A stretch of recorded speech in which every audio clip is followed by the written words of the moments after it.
السلام علیکم نحمده ونصلی علی رسوله الکریم اما بعد فاعوذ باللہ من الشیطان الرجیم بسم اللہ الرحمن الرحیم الم یجدک یتیما فآوی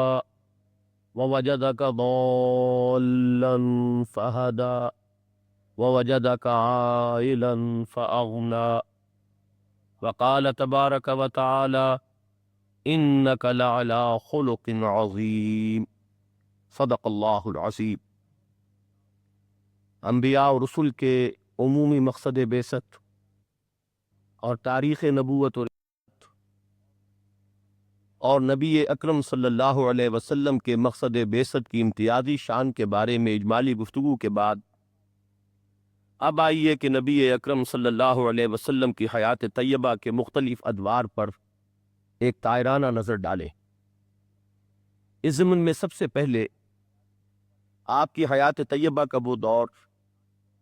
جو پیدائش سے لے کر آغاز وحی تک ہے، اس کے بارے میں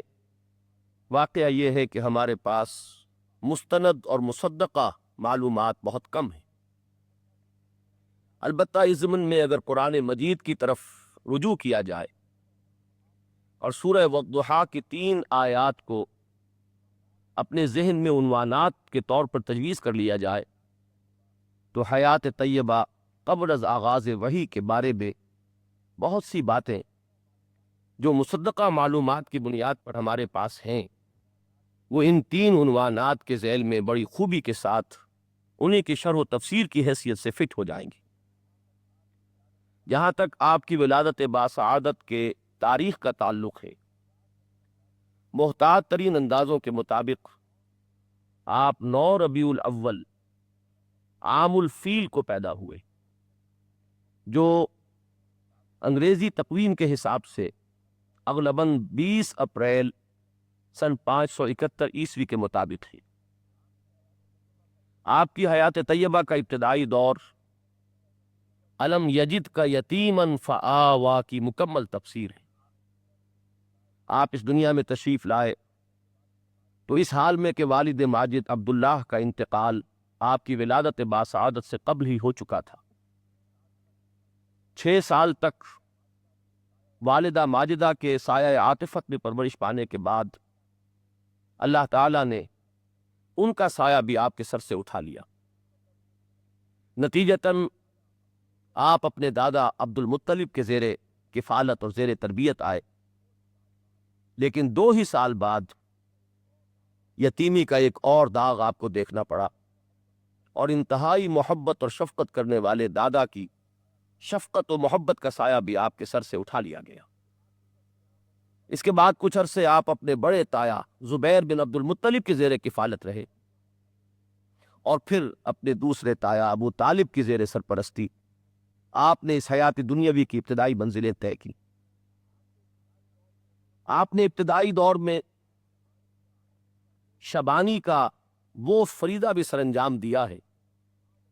جو غالباً تمام انبیاء اور رسل کا ایک مشترک وصف رہا ہے، جس کے بارے میں علامہ اقبال نے نہایت خوبصورتی سے کہا کہ اگر کوئی شعیب آئے میسر شبانی سے کلیمی تو قدم، آپ نے گلہ بانی کی ہے۔ اور یہ بات جان لینی چاہیے کہ عرب کے صحرا میں لق و دق ایک ایسی فضا میں کہ جہاں دور دور تک کوئی متنفس نظر نہ آتا ہو، اوپر آسمان کا سایہ، نیچے پھیلی ہوئی زمین، ادھر ادھر پہاڑ، یہ در حقیقت فطرت سے قریب ترین ہونے کی ایک کیفیت ہے۔ نہ ابتدائی دور اس کیفیت میں بسر کیا ہے، گویا کہ کتاب فطرت کا مطالعہ دل کھول کر کیا، جس کی طرف ایک اشارہ ہے قرآن مجید کی آخری پارے کی سورہ مبارکہ میں، افلا ينظرون الى الابل كيف خلقت والى السماء كيف رفعت والى الجبال كيف نصبت والى الارض كيف سطحت۔ کیا یہ دیکھتے نہیں اونٹ کی تخلیق، اس میں کیسی کیسی نشانیاں مضمر ہیں اللہ کی حکمت اور قدرت کی؟ انہیں اندازہ نہیں آسمان کی رفعت کیا اشارے کر رہی ہے، زمین کی وسعت کس بات کی گواہی دے رہی ہے؟ یہ جمے ہوئے پہاڑ کیا اشارے کر رہے ہیں؟ یہ ہے وہ کتاب فطرت جس کے مطالعے سے انسان اپنے فاطر سے قریب ترین آتا ہے، اور اس کے بھرپور مواقع میسر آئے محمد الرسول اللہ صلی اللہ علیہ وسلم کو بالکل ابتدائی زندگی میں۔ اس کے بعد آپ نے کاروبار شروع فرمایا۔ یہ بات واضح رہنی چاہیے کہ نبی اکرم صلی اللہ علیہ وسلم نے کسی خانقاہ میں تربیت حاصل نہیں کی، کسی گوشے میں بیٹھ کر کوئی نفسیاتی ریاضتیں کر کے تزکیہ نفس نہیں کیا۔ آپ زندگی کی عین مجدھار میں رہے، آپ نے بھرپور زندگی بسر کی، آپ نے اپنے وقت کی اعلیٰ ترین سطح پر کاروبار کیا ہے، اور اس کاروبار میں آپ کے اخلاق، آپ کی سیرت و کردار کا لوہا ہے جو لوگوں نے تسلیم کیا ہے۔ آپ کو الصادق اور الامین کا خطاب آپ کے معاشرے نے دیا، تو یہ ایسے ہی نہیں بلکہ یہ تجربات تھے۔ حضور کی سیرت مطہرہ اور آپ کے کردار کا لوہا لوگوں نے واقعتاً مانا ہے تو اپنے تجربات کی بنیاد پر۔ چنانچہ سنن ابی داؤد میں حضرت عبداللہ ابن ابی الحمصہ اپنا ایک واقعہ بیان کرتے ہیں۔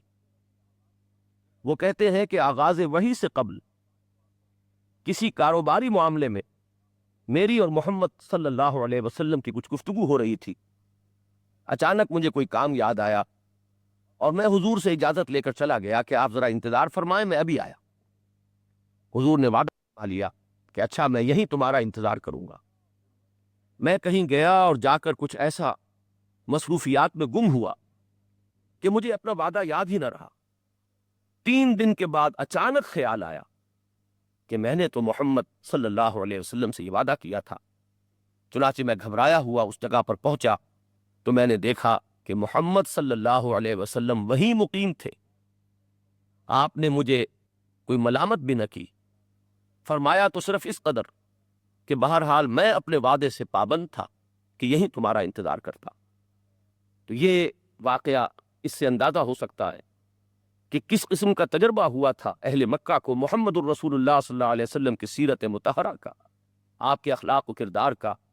جس کی وجہ سے آپ ان کی آنکھوں کا تارا بنے۔ آپ کو انہوں نے الصادق اور الامین کا خطاب دیا۔ آپ کی جوانی کے دور کے چند اور واقعات میں سے حرف فجار میں آپ کی شمولیت ہے۔ آپ کے تایا زبیر بن عبد المطلب بنی ہاشم کے علمبردار تھے، اور آپ بھی ان کے پہلو بہ پہلو اس جنگ میں شریک ہوئے، اس لیے کہ قریش اس جنگ میں حق پر تھے۔ اگرچہ اس کی صراحت ملتی ہے کہ حضور نے کسی کا خون نہیں بہایا، اس لیے کہ صرف قومی اور خاندانی معاملات کے لیے کسی انسانی جان کا لینا یہ محمد الرسول اللہ صلی اللہ علیہ وسلم کے شایان شان نہ تھا۔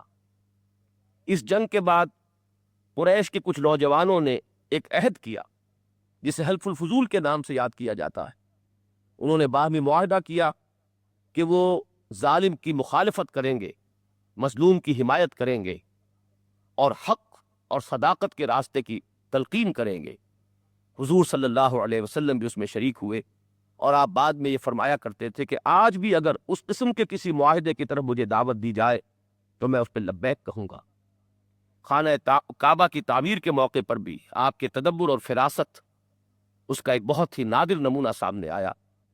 الغرض یہ جو آپ کی زندگی کا دور ہے، اسی میں ہمیں وہ مظہر نظر آتے ہیں جن کی طرف اشارہ کرتا ہے قرآن مجید سورہ نون یا سورہ قلم میں کہ انک لعلی خلق عظیم، اے محمد صلی اللہ علیہ وسلم آپ اخلاق حسنہ کی بلندیوں پر فائز ہیں۔ اسی کاروبار کے ضمن میں حضور کا تعلق یا آپ کا معاملہ حضرت خدیجہ سے ہوا۔ ان کا معاملہ بھی یہ ہے کہ ایک طرف یہ عرب کی متمول ترین خاتون تھی، چنانچہ روایات میں اس کی صراحت ملتی ہے کہ جب قریش کے قافلے سامان تجارت لے کر جاتے تھے تو تنہا ان کا سامان تجارت باقی تمام لوگوں کے مجموعی سامان سے زیادہ ہوتا تھا۔ پھر یہ کہ ان کی عفت و عصمت، پاک دامنی کا عالم یہ تھا کہ عرب کے اس معاشرے میں ان کو الطاہرہ کا لقب دیا گیا۔ یہ گویا کہ بالکل ایک فطری اور قرین عقل اور قرین قیاس بات ہے کہ یہ قران السعدین ہوتا اور الصادق اور الامین کا نکاح الطاہرہ سے ہوتا، بہرحال حضرت خدیجہ الکبریٰ رضی اللہ تعالی عنہ سے نکاح کی صورت میں وہ بات سامنے آتی ہے جو سورہ والضحیٰ میں وَوَجَدَكَ عَائِلًا فَأَغْنَىٰ کے الفاظ میں آئی۔ جہاں تک قلب محمدی کا تعلق ہے وہ تو ہمیشہ سے غنی تھا، لیکن ظاہری اور دنیاوی اعتبار سے جسے ہم تنگ دستی کہتے ہیں، اس کی اگر کوئی کیفیت نبی اکرم صلی اللہ علیہ وسلم کی حیات طیبہ میں اب تک رہی بھی تھی، تو اب جب کہ مکے کی متمول ترین خاتون آپ کے حوالہ عقد میں تھیں، جو انتہائی جانثار اور اپنا سب کچھ نچھاور کر دینے والی بیوی تھیں، ان کے بعد اس دنیاوی احتیاج یا اس کا بھی کوئی معاملہ باقی نہ رہا۔ وَوَجَدَكَ عَائِلًا فَأَغْنَىٰ، حضور کی زندگی کا یہ دور ایک بھرپور انسانی زندگی کا نقشہ پیش کرتا ہے۔ ایک محبت کرنے والی جانثار اور وفادار بیوی، اور اللہ تعالیٰ نے اس سے آپ کو اولاد بھی عطا فرمائی۔ ایک انتہائی باعزت اور بافراغت زندگی، لیکن اب آپ کے اندر داعیہ ابھرا، وہ توجہ اس عالم بالا کی طرف منعکف ہوئی۔ اب غور و فکر کا مادہ کسی اور رخ پر پروان چڑھا۔ چنانچہ وہ روایت ہمیں ملتی ہے جس کی راویہ ہیں ام المومنین حضرت عائشہ صدیقہ رضی اللہ تعالی عنہا، اور بخاری شریف میں یہ روایت پہلے ہی باب میں موجود ہے کہ جب آپ کی عمر شریف 40 برس کے لگ بھگ ہوئی، حبب الیہ الخلاء فکان یخلو بغار حراء، حدیث نے دیا ہے کان صفت تعبدہ فی غار حراء تفکر والاعتبار، غار حراء میں آپ کی عبادت غور و فکر، عبرت پذیری پر مشتمل تھی، سوچ بچار، کتاب فطرت کا مطالعہ، خود اپنی فطرت کی گہرائیوں میں غواصی، اپنے دل میں ڈوب کر اپنے من میں ڈوب کر پاجا سراغ زندگی، پھر یہ کہ نوع انسانی کس حالت میں مبتلا ہے، خاص طور پر خود آپ کی قوم اخلاق کے اعتبار سے کتنی پستی میں مبتلا ہو چکی ہے، کس طرح شرک کا دور دورہ ہے، معبود حقیقی سے لوگ کس طرح اپنا رخ موڑ چکے ہیں، یہ سارا غور و فکر نوع انسانی کی ضلالت و گمراہی پر وہ بھاری رنج اور غم جس کے بارے میں قرآن مجید میں بار بار گواہی ملی کہ لعلک باخع نفسک علی آثارہم، کیا آپ اپنے آپ کو اس رنج اور صدمے کی وجہ سے اپنے آپ کو ہلاک کر لیں گے؟ یہ وہ کیفیات ہیں جن کو لے کر محمد الرسول اللہ صلی اللہ علیہ وسلم غار حراء میں اعتکاف فرما رہے کہ اسی عالم میں پردے اٹھتے ہیں، افلاک سے آتا ہے نالوں کا جواب آخر، اٹھتے ہیں حجاب آخر، کرتے ہیں خطاب آخر۔ یہ ہے تفسیر سورہ والضحیٰ کے ان الفاظ کی وَوَجَدَكَ ضَالًّا فَہَدَىٰ، اللہ نے آپ کو پایا تلاش حقیقت میں سرگرداں، آپ حقیقت کے دروازوں پر دستک دے رہے تھے، دروازے کھول دیے گئے، پردے اٹھا دیے گئے، حضرت جبرائیل امین سے ملاقات ہوئی، حاضر ہوئے، اور بعض روایات سے معلوم ہوتا ہے کہ یہ پہلی ملاقات، یہ پہلی وحی کا نزول کچھ بین النوم والیقظہ، یعنی بیداری اور نیند کے بین کی کسی کیفیت میں، نیم بیداری کے عالم میں ہوئی۔ کوئی لکھی ہوئی تختی تھی جس پر آیات مرقوم تھیں، اقرأ بسم ربک الذی خلق، خلق الانسان من علق، اقرأ وربک الاکرم الذی علم بالقلم، علم الانسان ما لم یعلم۔ 3 مرتبہ حضور نے فرمایا ما انا بقاری، اور حضرت جبرائیل نے آپ کو اپنے سینے سے لگا کر بھیجا، اور اس کے بعد یہ وحی جو ہے اس کا آپ کے قلب مبارک پر نقش قائم ہو گیا، اور یہاں سے گویا کہ محمد الرسول اللہ صلی اللہ علیہ وسلم کا آفتاب نبوت طلوع ہو گیا۔ اس کے بعد وحی کا کچھ وقفہ رہا ہے، پھر جب آیات نازل ہوئیں، سورہ مدثر کی ابتدائی آیات یا ایھا المدثر قم فانذر وربک فکبر،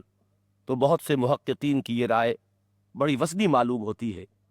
کہ سورہ ان 5 ابتدائی آیات سے محمد الرسول اللہ صلی اللہ علیہ وسلم کی نبوت کا آغاز ہوا،